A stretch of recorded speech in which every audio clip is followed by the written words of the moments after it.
사연으로 듣는 인생 최고의 조언. 구독과 좋아요는 큰 힘이 됩니다. 안녕하세요. 여러분의 사연과 함께하는 인생의 지혜 시간입니다. 오늘은 특별히 50대 이후의 삶에 관한 사연을 소개해 드리려고 합니다. 박정훈님께서 보내주신 사연인데요. 정말 가슴에 와닿는 내용이라 여러분과 함께 나누고 싶습니다. 안녕하세요. 저는 올해 65세가 된 박정훈이라고 합니다. 지난 40년간 한 회사에서 열심히 일하다 5년 전 은퇴했습니다. 은퇴 후 처음 12년은 그동안 하지 못했던 여행도 다니고 취미생활도 즐기며 지냈습니다. 하지만 시간이 지날수록 점점 공허함이 찾아왔고 때로는 우울감에 빠지기도 했습니다. 그러던 어느 날 대학 동창이었던 친구 영호를 우연히 만났습니다. 저와 비슷한 시기에 은퇴했지만 그는 저와는 달리 활기차고 행복해 보였습니다. 비결이 뭐냐고 물었더니 그는 웃으며 이렇게 말했습니다. 정훈아, 은퇴는 끝이 아니라 새로운 시작이야. 나는 50대 초반부터 노후를 준비했거든. 그 말을 듣고 저는 많은 생각을 하게 되었습니다. 저도 재정적인 준비는 했지만 정작 중요한 삶의 준비는 하지 않았던 것 같았습니다. 영호의 조언을 듣고 제 삶을 하나씩 바꿔나가기 시작했습니다. 그리고 3년이 지난 지금 저는 인생에서 가장 행복한 시간을 보내고 있습니다. 오늘은 제가 깨달은 인생의 지혜를 다른 분들과 나누고 싶어 이렇게 사연을 보냅니다. 제가 천만금을 줘도 아깝지 않다고 생각하는 인생 최고의 조언들입니다. 1. 건강은 모든 것의 기본. 먼저 건강 관리의 중요성을 말씀드리고 싶습니다. 저는 회사 생활을 할 때 건강을 돌보지 않았습니다. 야근과 회식으로 불규칙한 생활을 했고 스트레스는 늘 최고조였습니다. 그 결과 은퇴 직후 심각한 건강 문제가 찾아왔습니다. 고혈압, 당뇨, 그리고 허리 디스크까지. 영호는 제게 이렇게 조언했습니다. 정훈아, 지금이라도 시작해. 나도 50대 중반에 시작했는데 놀라운 변화를 경험했어. 그 말을 듣고 저는 매일 아침 동네 한 바퀴를 걷기 시작했습니다. 처음에는 10분도 힘들었지만 지금은 하루 1시간씩 걷습니다. 식습관도 바꿨습니다. 채소와 단백질 위주로 먹고 탄수화물과 당분을 줄였습니다. 3개월 만에 체중이 5kg 감소했고 6개월 후에는 당뇨약 용량을 줄일 수 있었습니다. 또한 정기 검진도 철저히 받고 있습니다. 젊었을 때는 괜찮겠지라는 생각으로 건강검진을 미루곤 했지만 지금은 그 중요성을 절실히 느낍니다. 덕분에 작년에는 초기 단계의 전립선 문제를 발견하고 바로 치료할 수 있었습니다. 청취자 여러분, 돈은 잃어도 다시 벌 수 있지만 건강은 잃으면 되찾기 어렵습니다. 지금 당장 건강에 투자하세요. 그것이 가장 현명한 투자입니다. 2. 재정적 안정은 노후의 평화를 가져다 줍니다. 두 번째로 재정적 준비의 중요성을 말씀드립니다. 저는 회사에서 격리부장으로 일했기에 재정 관리에는 자신이 있었습니다. 하지만 은퇴 후 실제 생활비를 계산해 보니 제 예상보다 훨씬 많은 돈이 필요했습니다. 영호는 재정에 관해 이런 조언을 했습니다. 정훈아, 은퇴 후에는 수입이 줄어도 지출은 줄지 않아. 특히 의료비는 나이 들수록 증가하지. 그 말에 공감하며 저는 재정 계획을 다시 세웠습니다. 국민연금만으로는 부족하다는 것을 알고 개인연금에 가입했습니다. 또한 소형 아파트 한 채를 임대로 내놓아 추가 수입을 마련했습니다. 가장 중요한 것은 부채를 모두 갚은 것입니다. 은퇴 전에 집 대출을 모두 상환했고 신용카드 빚도 정리했습니다. 빚 없는 삶의 평안함은 말로 표현할 수 없습니다. 또한 비상금도 준비했습니다. 예상치 못한 의료비나 긴급 상황에 대비해 1년치 생활비를 현금성 자산으로 보유하고 있습니다.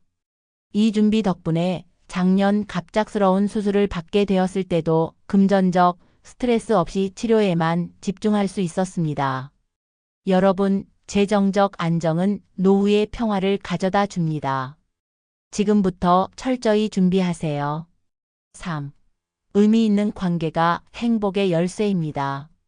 세 번째로 인간관계의 중요성을 강조하고 싶습니다. 제가 은퇴 후 가장 힘들었던 것은 사회적 고립감이었습니다. 회사에서는 늘 사람들과 어울렸는데 갑자기 혼자 있는 시간이 많아지니 외로움이 찾아왔습니다. 영호는 이렇게 조언했습니다. 정훈아, 나이 들수록 관계가 더 중요해져. 의도적으로 관계를 유지하고 새로운 관계를 만들어야 해. 그 말에 따라 저는 먼저 가족 관계를 강화했습니다.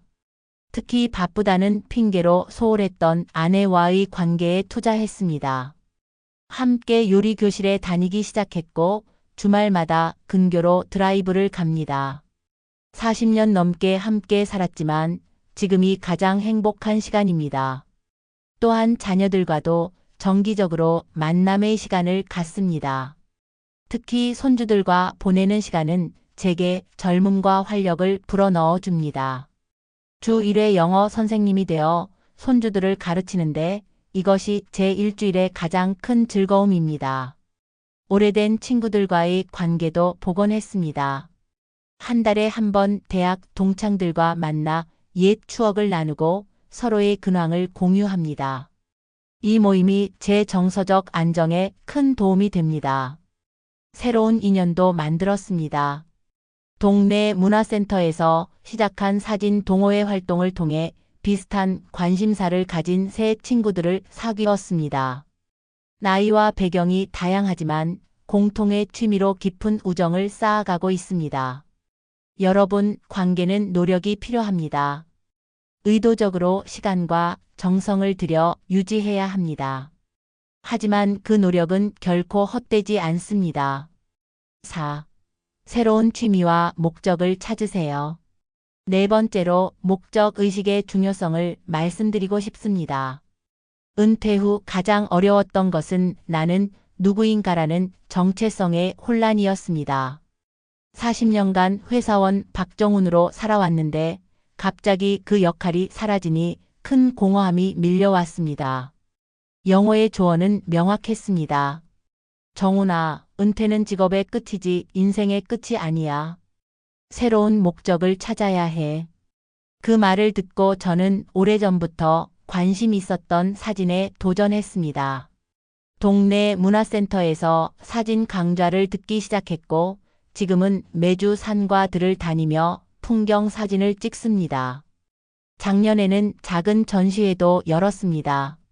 제 사진을 보고 감동했다는 관람객의 말 한마디가 저를 얼마나 기쁘게 했는지 모릅니다.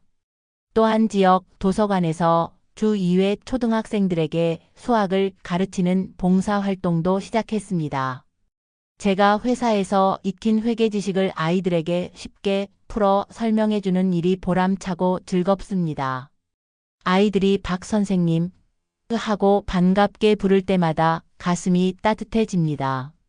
이처럼 취미와 봉사를 통해 새로운 목적을 찾으니 삶이 다시 의미로 가득 차기 시작했습니다.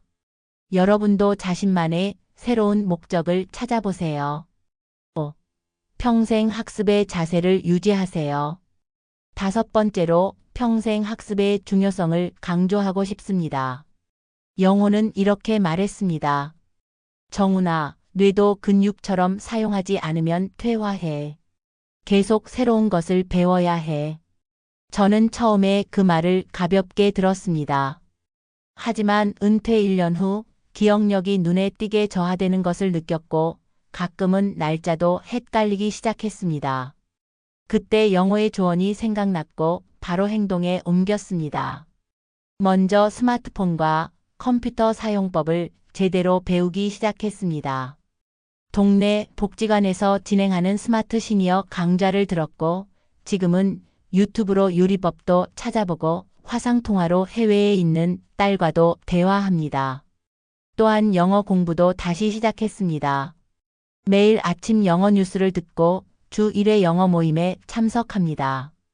처음에는 어려웠지만 지금은 간단한 대화가 가능할 정도가 되었습니다. 작년에는 혼자서 영어권 국가로 여행을 다녀오기도 했습니다. 독서 습관도 기르게 되었습니다.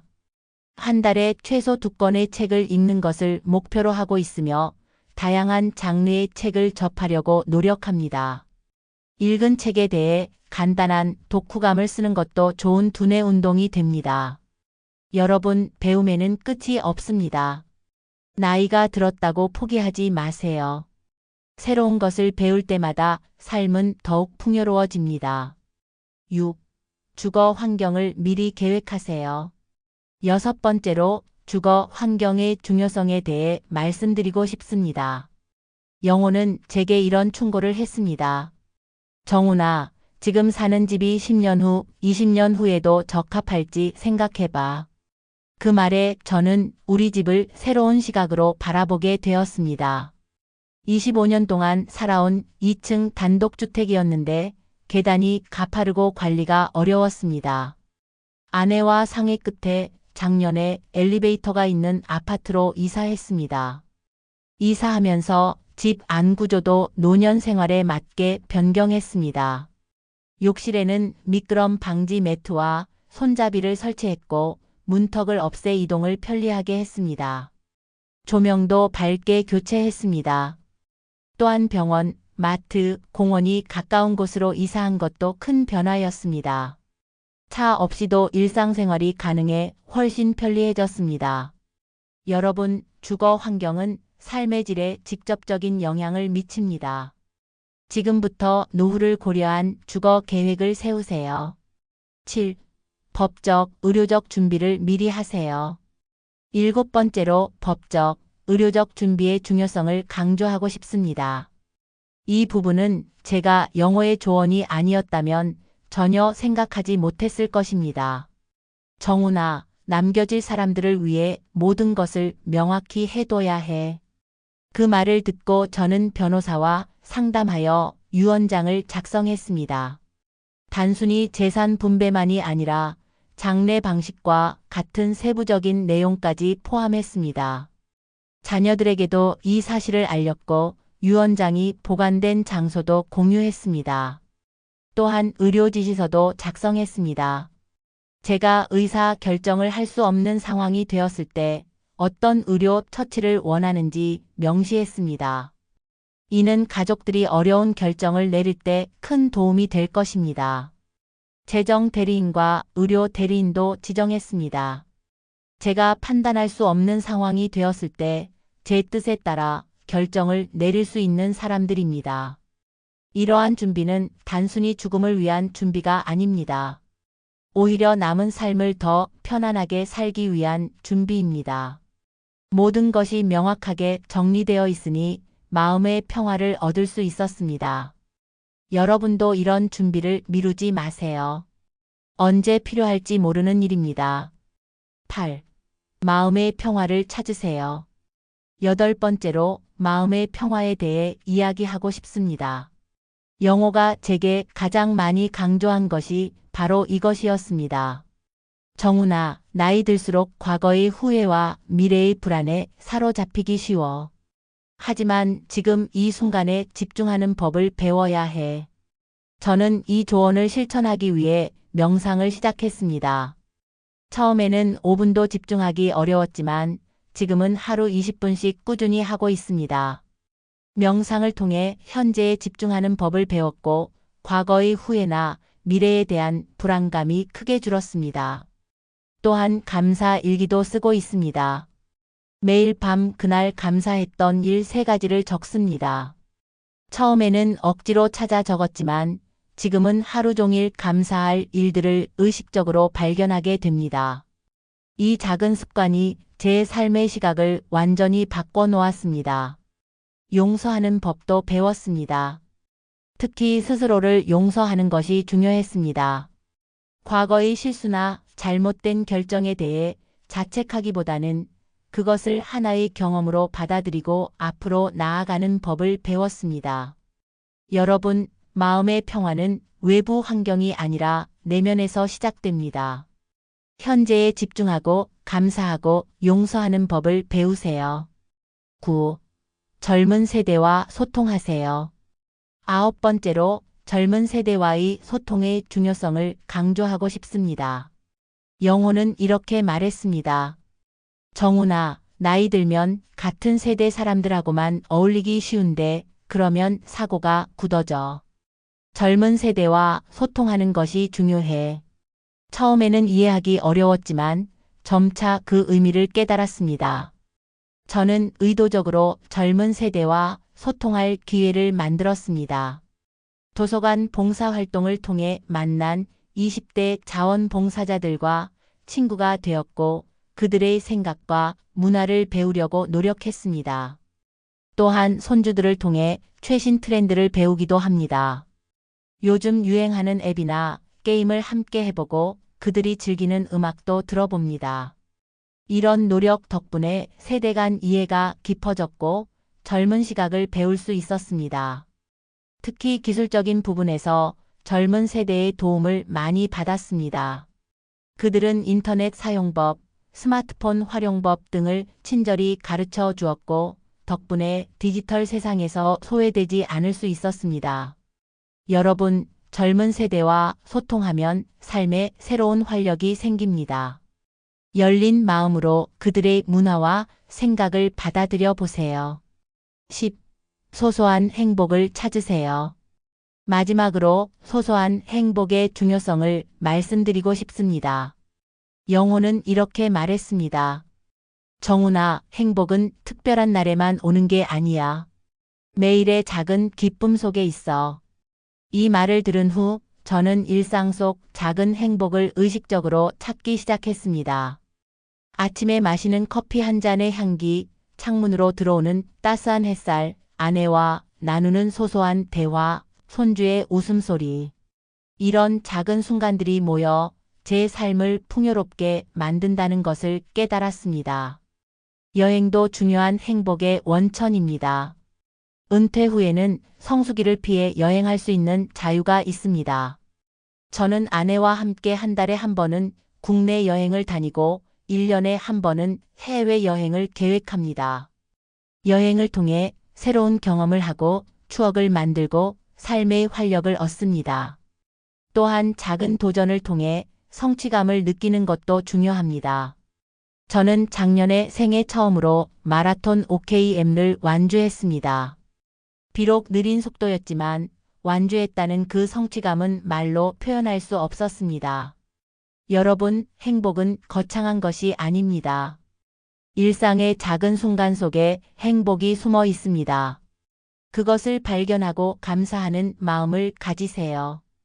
이것이 제가 인생 후반기에 배운 소중한 교훈들입니다.